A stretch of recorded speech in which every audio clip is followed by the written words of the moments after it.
Hello, welcome to my channel. God bless you in the name of Jesus. I want you to listen to this, and I believe you're going to learn a lot from it. Don't forget to subscribe to our channel, share this to others for them to learn as well. See you.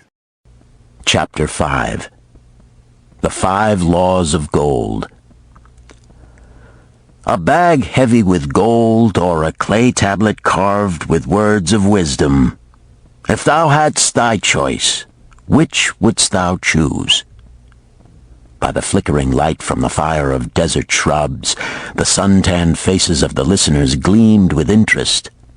"The gold! The gold!" chorused the 27. Old Calibab smiled knowingly. "Hark!" he resumed, raising his hand.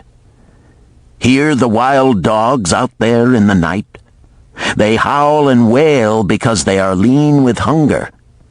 Yet feed them, and what do they? Fight and strut. Then fight and strut some more, giving no thought to the morrow that will surely come. Just so it is with the sons of men. Give them a choice of gold and wisdom. What do? Ignore the wisdom and waste the gold. On the morrow they wail because they have no more gold. Gold is reserved for those who know its laws and abide by them." Calibab drew his white robe close about his lean legs, for a cool night wind was blowing. "Because thou hast served me faithfully upon our long journey, because thou cared well for my camels, because thou toiled uncomplainingly across the hot sands of the desert, because thou fought bravely the robbers that sought to despoil my merchandise, I will tell thee this night the tale of the 5 laws of gold, such a tale as thou never hast heard before. Hark ye with deep attention to the words I speak, for if you grasp their meaning and heed them, in the days that come thou shalt have much gold." He paused impressively. Above, in a canopy of blue, the stars shone brightly in the crystal-clear skies of Babylonia. Behind the group loomed their faded tents tightly staked against possible desert storms. Beside the tents were neatly stacked bales of merchandise covered with skins. Nearby, the camel herd sprawled in the sand, some chewing their cuds contentedly, others snoring in hoarse discord. "Thou hast told us many good tales, Calibab," spoke up the chief packer. "We look to thy wisdom to guide us upon the morrow when our service with thee shall be at an end. I have but told thee of my adventures in strange and distant lands, but this night I shall tell thee of the wisdom of Arkad, the wise rich man." "Much have we heard of him," acknowledged the chief packer, "for he was the richest man that ever lived in Babylon." "The richest man he was, and that because he was wise in the ways of gold, even as no man had ever been before him. This night shall I tell you of his great wisdom as it was told to me by Nomasir, his son, many years ago in Nineveh, when I was but a lad. My master and myself had tarried long into the night in the palace of Nomasir. I had helped my master bring great bundles of fine rugs, each one to be tried by Nomasir until his choice of colors was satisfied. At last he was well pleased, and commanded us to sit with him and to drink a rare vintage, odorous to the nostrils and most warming to my stomach, which was unaccustomed to such a drink. Then did he tell us this tale of the great wisdom of Arkad, his father, even as I shall tell it to you. In Babylon it is the custom, as you know, that the sons of wealthy fathers live with their parents in expectation of inheriting the estate. Arkad did not approve of this custom. Therefore, when Nomasir reached the man's estate, he sent for the young man and addressed him. "My son, It is my desire that thou succeed to my estate. Thou must, however, first prove that thou art capable of wisely handling it. Therefore, I wish that thou go out into the world and show thy ability both to acquire gold and to make thyself respected among men.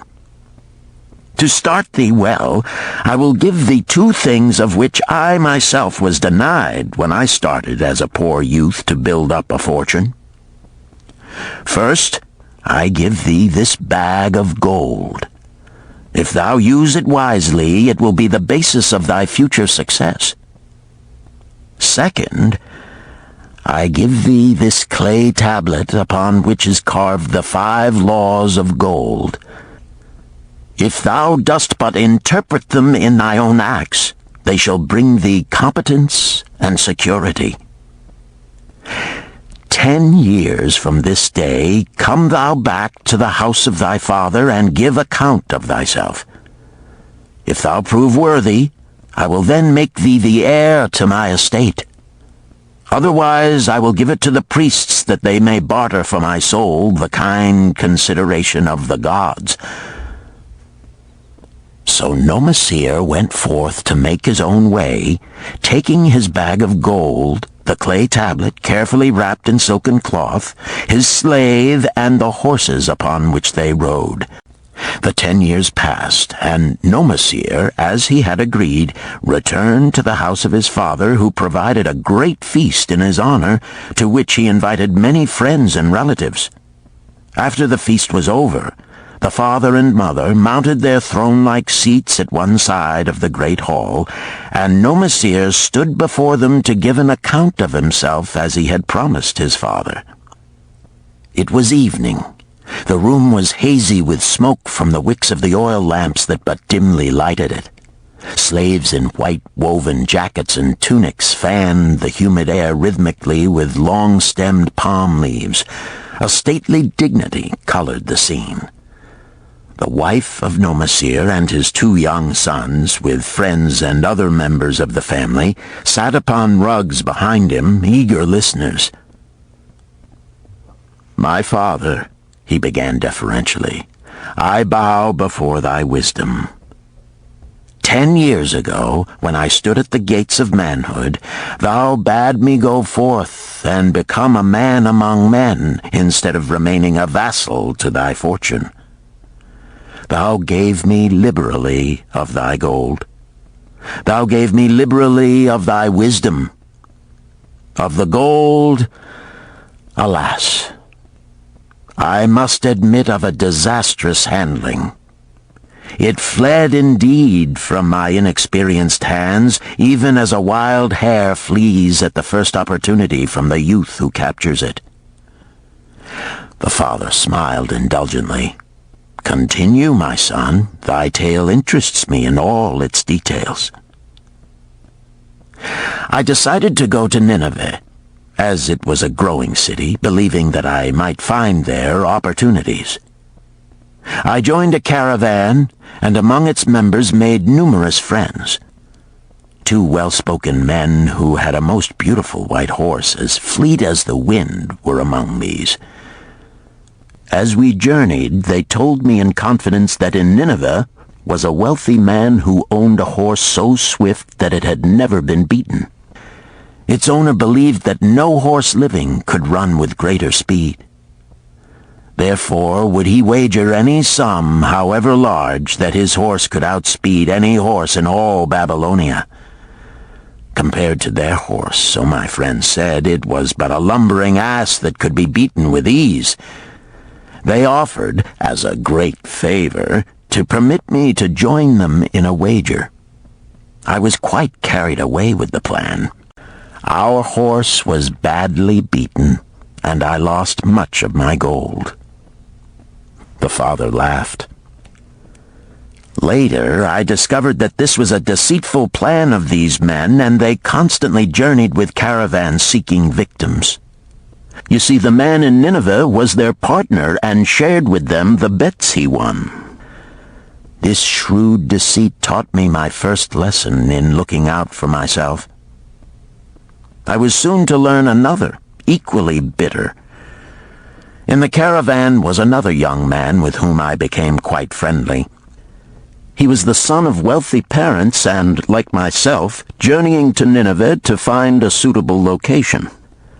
Not long after our arrival, he told me that a merchant had died, and his shop with its rich merchandise and patronage could be secured at a paltry price.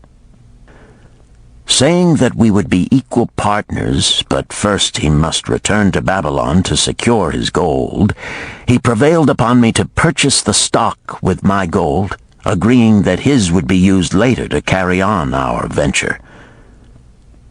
He long delayed the trip to Babylon, proving in the meantime to be an unwise buyer and a foolish spender. I finally put him out, but not before the business had deteriorated to where we had only unsaleable goods and no gold to buy other goods. I sacrificed what was left to an Israelite for a pitiful sum. Soon there followed, I tell you, my father, bitter days. I sought employment and found it not, for I was without trade or training that would enable me to earn. I sold my horses, I sold my slave, I sold my extra robes that I might have food and a place to sleep, but each day grim want crouched closer. But in those bitter days, I remembered thy confidence in me, my father. Thou hadst sent me forth to become a man, and this I was determined to accomplish. The mother buried her face and wept softly. At this time I bethought me of the table thou had given to me, upon which thou had carved the 5 laws of gold. Thereupon I read most carefully thy words of wisdom, and realized that had I but sought wisdom first, my gold would not have been lost to me. I learned by heart each law, and determined that when once more the goddess of good fortune smiled upon me, I would be guided by the wisdom of age, and not by the inexperience of youth. For the benefit of you who are seated here this night, I will read the wisdom of my father as engraved upon the clay tablet which he gave to me 10 years ago. The 5 laws of gold. 1. Gold cometh gladly and in increasing quantity to any man who will put by not less than 1/10 of his earnings to create an estate for his future and that of his family. 2. Gold laboreth diligently and contentedly for the wise owner who finds for it profitable employment, multiplying even as the flocks of the field. 3. Gold clingeth to the protection of the cautious owner who invests it under the advice of men wise in its handling. 4. Gold slippeth away from the man who invests it in businesses or purposes with which he is not familiar or which are not approved by those skilled in its keep. 5. Gold flees the man who would force it to impossible earnings, or who followeth the alluring advice of tricksters and schemers, or who trusts it to his own inexperience and romantic desires in investment. These are the 5 laws of gold as written by my father. I do proclaim them as of greater value than gold itself, as I will show by the continuance of my tale. He again faced his father. I have told thee of the depth of poverty and despair to which my inexperience brought me. However, there is no chain of disasters that will not come to an end. Mine came when I secured employment managing a crew of slaves working upon the new outer wall of the city. Profiting from my knowledge of the first law of gold, I saved a copper from my first earnings, adding to it at every opportunity until I had a piece of silver. It was a slow procedure, for one must live. I did spend grudgingly, I admit, because I was determined to earn back before the 10 years were over as much gold as you, my father, had given to me. One day the slave master with whom I had become quite friendly said to me, "Thou art a thrifty youth who spends not wantonly what he earns. Hast thou gold put by that is not earning?" "Yes," I replied. "It is my greatest desire to accumulate gold, to replace that which my father gave to me and which I have lost. 'Tis a worthy ambition, I will grant. And do you know that the gold which you have saved can work for you and earn much more gold?" "Alas, my experience has been bitter, for my father's gold has fled from me, and I am in much fear lest my own do the same." "If thou hast confidence in me, I will give thee a lesson in the profitable handling of gold," he replied. "Within a year the outer wall will be complete and ready for the great gates of bronze that will be built at each entrance to protect the city from the king's enemies. In all Nineveh there is not enough metal to make these gates, and the king has not thought to provide it. Here is my plan. A group of us will pool our gold and send a caravan to the mines of copper and tin which are distant, and bring to Nineveh the metal for the gates. When the king says, 'Make the great gates,' we alone can supply the metal, and a rich price he will pay. If the king will not buy from us, we will yet have the metal which can be sold for a fair price." In his offer, I recognized an opportunity to abide by the third law and invest my savings under the guidance of wise men. Nor was I disappointed. Our pool was a success, and my small store of gold was greatly increased by the transaction. In due time, I was accepted as a member of this same group in other ventures. They were men wise in the profitable handling of gold. They talked over each plan presented with great care before entering upon it. They would take no chance on losing their principal or tying it up in unprofitable investments from which their gold could not be recovered. Such foolish things as the horse race and the partnership into which I had entered with my inexperience would have had scant consideration with them. They would have immediately pointed out their weaknesses. Through my association with these men, I learned to safely invest gold to bring profitable returns. As the years went on, my treasure increased more and more rapidly. I not only made back as much as I lost, but much more. Through my misfortunes, my trials, and my success, I have tested time and again the wisdom of the 5 laws of gold, my father, and have proven them true in every test. To him who is without knowledge of the 5 laws, gold comes not often, and goeth away quickly. But to him who abide by the 5 laws, gold comes and works as his dutiful slave." Nomasir ceased speaking and motioned to a slave in the back of the room. The slave brought forward one at a time 3 heavy leather bags. One of these Nomasir took and placed upon the floor before his father, addressing him again. "Thou didst give to me a bag of gold, Babylon gold.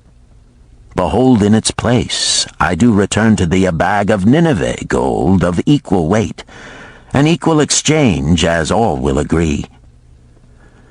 Thou didst give to me a clay tablet inscribed with wisdom. Behold, in its stead I do return 2 bags of gold." So saying, he took from the slave the other 2 bags, and likewise placed them upon the floor before his father. "This I do to prove to thee, my father, of how much greater value I consider thy wisdom than thy gold. Yet who can measure in bags of gold the value of wisdom? Without wisdom, gold is quickly lost by those who have it. But with wisdom, gold can be secured by those who have it not, as these 3 bags of gold do prove.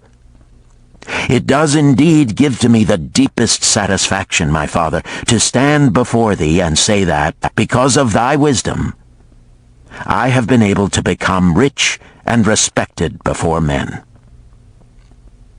The father placed his hand fondly upon the head of Nomasir.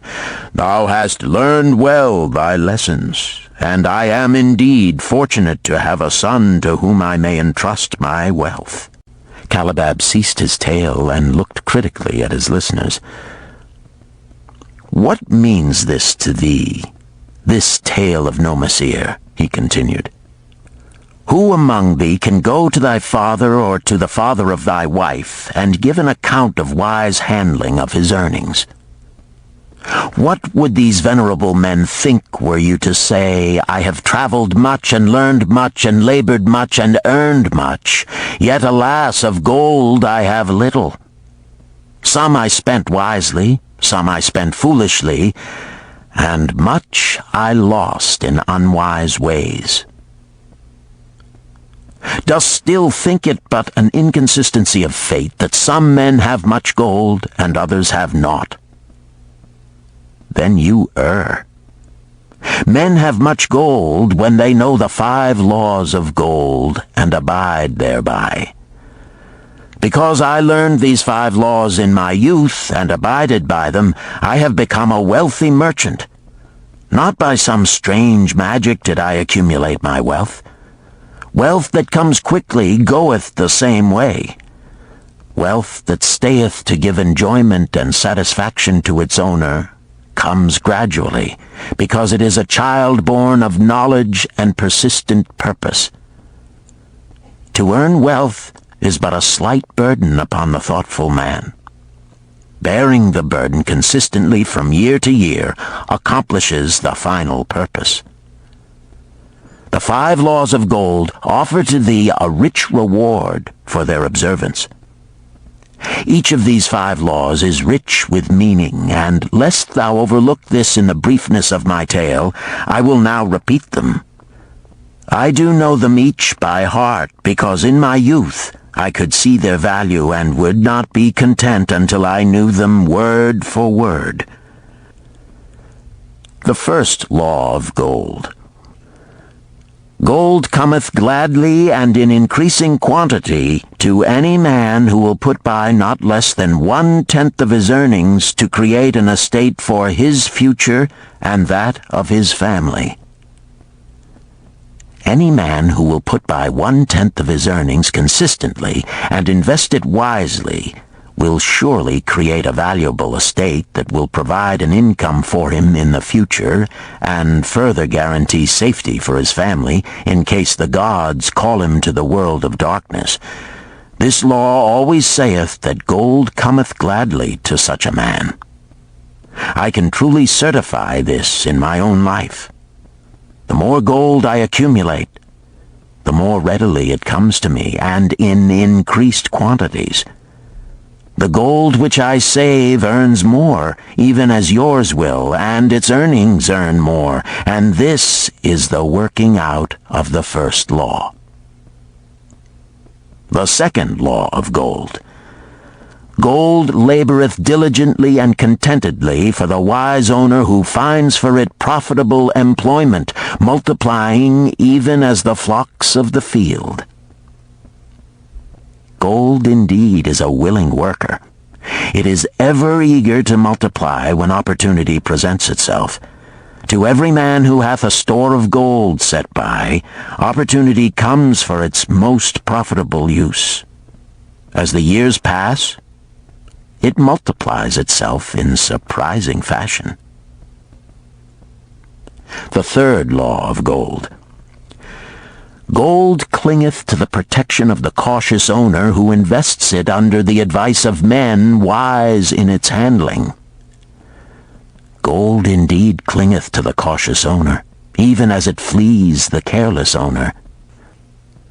The man who seeks the advice of men wise in handling gold soon learneth not to jeopardize his treasure, but to preserve in safety and to enjoy in contentment its consistent increase. Richest man in Babylon, Disc 3. The fourth law of gold. Gold slippeth away from the man who invests it in businesses or purposes with which he is not familiar or which are not approved by those skilled in its keep. To the man who hath gold yet is not skilled in its handling, many uses for it appear most profitable. Too often these are fraught with danger of loss, and if properly analyzed by wise men, show small possibility of profit. Therefore, the inexperienced owner of gold who trusts to his own judgment and invests it in businesses or purposes with which he is not familiar, too often finds his judgment imperfect and pays with his treasure for his inexperience. Wise indeed is he who investeth his treasures under the advice of men skilled in the ways of gold. The fifth law of gold. Gold flees the man who would force it to impossible earnings, or who followeth the alluring advice of tricksters and schemers, or who trusts it to his own inexperience and romantic desires in investment. Fanciful propositions that thrill like adventure tales always come to the new owner of gold. These appear to endow his treasure with magic powers that will enable it to make impossible earnings. Yet heed ye the wise men, for verily they know the risks that lurk behind every plan to make great wealth suddenly. Forget not the rich men of Nineveh who would take no chance of losing their principal or tying it up in unprofitable investments. This ends my tale of the 5 laws of gold. In telling it to thee, I have told the secrets of my own success. Yet they are not secrets, but truths which every man must first learn and then follow who wishes to step out of the multitude that, like yon wild dogs, must worry each day for food to eat. Tomorrow we enter Babylon. Look, see the fire that burns eternal above the temple of Bel? We are already in sight of the golden city. Tomorrow each of thee shall have gold, the gold thou hast so well earned by thy faithful services. 10 years from this night, what can you tell about this gold? If there be men among you who, like Nomasir, will use a portion of their gold to start for themselves an estate and be thenceforth wisely guided by the wisdom of Arcad, 10 years from now, 'tis a safe wager, like the son of Arcad, they will be rich and respected among men. Our wise acts accompany us through life to please us and to help us. Just as surely, our unwise acts follow us to plague and torment us. Alas, they cannot be forgotten. In the front rank of the torments that do follow us are the memories of the things we should have done, of the opportunities which came to us, and we took not. Rich are the treasures of Babylon. So rich no man can count their value in pieces of gold. Each year they grow richer and more valuable. Like the treasures of every land, they are a reward, a rich reward awaiting those men of purpose who determine to secure their just share. In the strength of thine own desires is a magic power. Guide this power with thy knowledge of the 5 laws of gold, and thou shalt share the treasures of Babylon.